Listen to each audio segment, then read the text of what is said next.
Imagine living in a city of millions and still feeling completely alone. No friends, no family, no one waiting for you. Only empty streets and your own thoughts.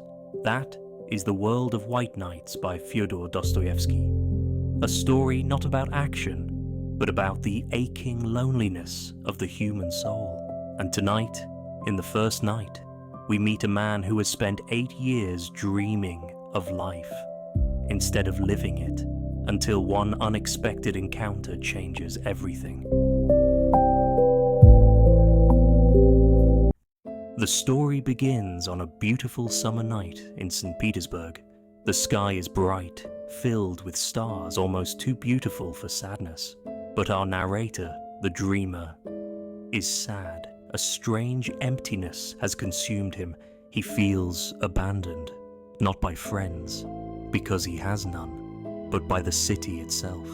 For 8 years he has wandered these streets alone, observing people from afar. He knows the faces of strangers, he recognizes them, he watches their habits, but no one knows him.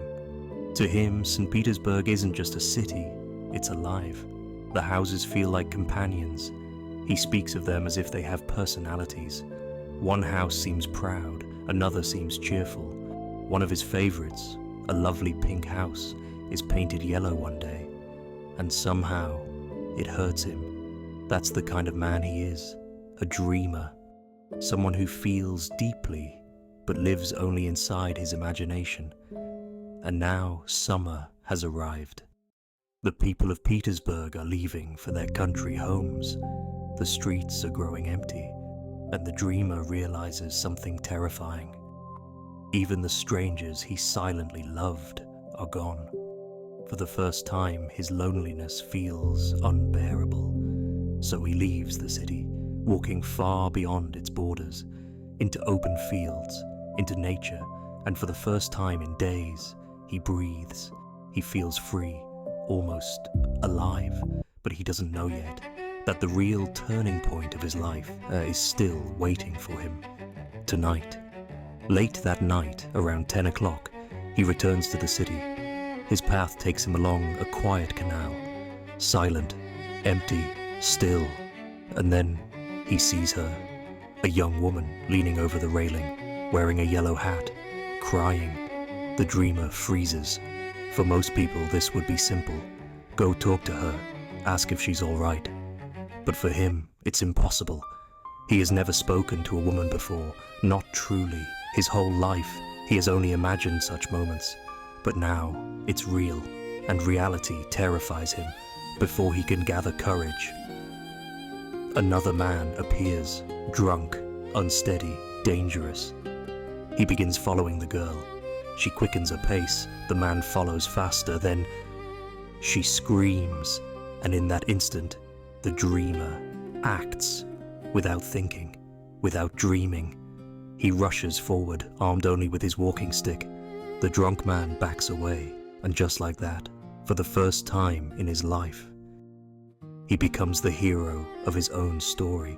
He offers the girl his arm. She takes it, her hands trembling, and together they walk.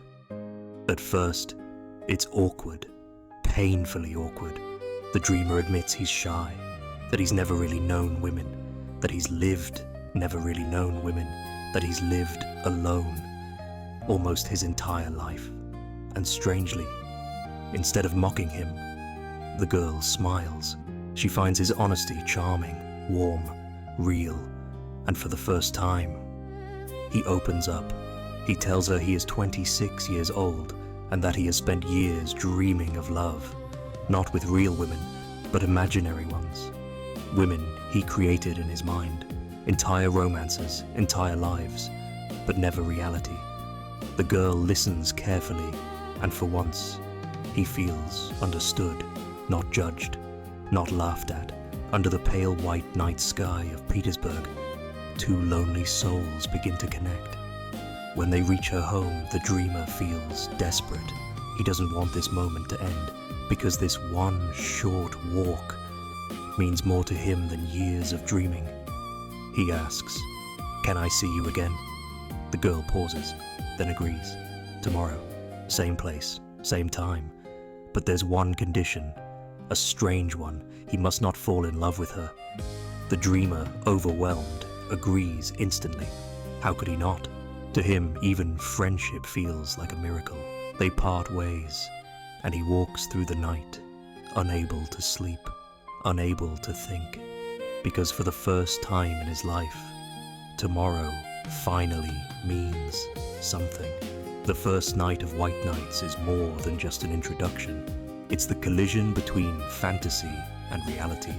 A lonely man trapped in dreams, meeting someone who might change his life forever. Dostoevsky paints loneliness so vividly here that it almost feels alive.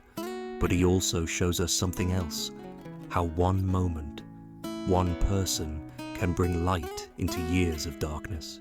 And this is only the beginning, because tomorrow night, the dreamer will return. And Nastenka has her own story to tell, a story that may change everything.